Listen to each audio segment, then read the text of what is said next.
அந்த காலத்தில் இஸ்லாம் வருவதற்கு முன்பாக பெண் பிள்ளைகளுக்கு முக்கியத்துவம் கொடுக்காத காலம். ஒரு சஹாபிக்கு 2 குழந்தைகள், ஆண் பிள்ளையும் இருக்காங்க, பெண் பிள்ளையும் இருக்கிறாங்க. நபியினுடைய சபையில் உட்கார்ந்து இருக்கிறாங்க. அந்த சஹாபியினுடைய 2 பிள்ளைகளும் வர்றாங்க. வந்தப்ப என்ன செஞ்சாங்க, ஆண் பிள்ளையை மட்டும் என்ன செஞ்சாங்க, தன்னுடைய மடியில் உட்கார வச்சுக்கிட்டாங்க. பொம்பளை பிள்ளை வந்துச்சு. பொம்பளை பிள்ளை வந்தோடனே இப்படி பக்கத்தில் உட்கார வச்சுக்கிட்டாங்க. நபி ஸல்லல்லாஹு அலைஹி வஸல்லம் கேட்டாங்க, ஏன் இந்த பாகுபாடு, 2மே உங்களுடைய குழந்தைகள் தானே அப்படின்னு கேட்டாங்க. ஆமாம் யா ரசூலுல்லாஹ். அப்படின்னா 2 பிள்ளைகளும் மடியில் உட்கார வைங்க. அப்படி இல்லாட்டி 2 பிள்ளைகளும் கீழே இறக்கி விடுங்க. ஒரு பிள்ளைக்கு கூடுதலாகவும் இன்னொரு பிள்ளைக்கு குறைவாகவும் நீங்கள் என்ன செய்யாதீங்க, அன்பு செலுத்தாதீர்கள். நீதமாக பிள்ளைகள் விஷயத்தில் நீதமாக நடந்து கொள்ளுங்கள்.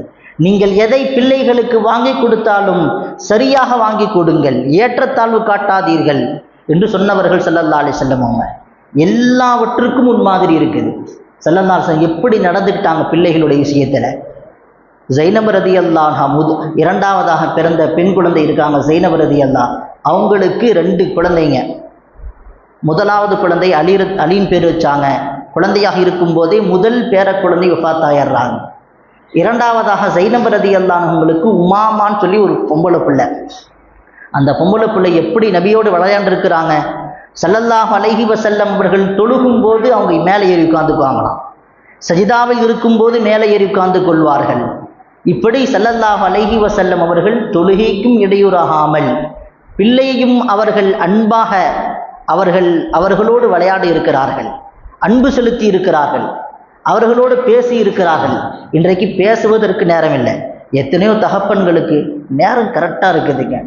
போனால் கரெக்டாக டியூட்டிக்கு போனோம், வர்றோம், வீட்டுக்கு வந்து ரெஸ்ட் எடுக்க நேரம் சரியாக இருக்குது. செல்ஃபோன் கொஞ்சம் நேரம் பார்க்குறோம், மனசு நிம்மதிக்கு ராகத்துக்கு. பிள்ளைகளோடு பேசுவதற்கு நேரம் இல்லை. மனைவி மக்களோடு, குடும்பத்தினர்களோடு, பெற்றோர்களோடு பேசுவதற்கு இன்றைக்கு நேரம் இல்லை. ஸல்லல்லாஹு அலைஹி வஸல்லம் அவருடைய வாழ்க்கையை படித்து பாருங்கள். எல்லாவற்றுக்கும் முன்மாதிரி. பிள்ளைகளோடு எப்படி அன்பாக பாசமாக விளையாடி இருக்கிறார்கள்.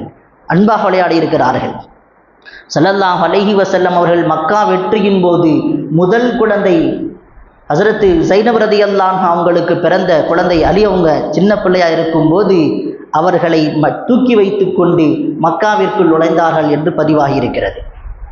எல்லா நேரத்திலேயும் குழந்தைகளோடு அன்பு செலுத்தி இருக்கிறார்கள். ஆனால் இன்னைக்கு என்ன செய்கிறாங்க, ஒரு சில பெற்றோர்கள் எப்படி நடந்து கொள்கிறாங்க, நான் வீட்டுக்குள்ளே வரும்போது கச்சிப்புன்னு இருக்கணும், அமைதியாக இருக்கணும், வீடு அமைதியாக இருக்கணும். அது என்னங்க வீடா இல்லை வேறு எதுவுமா?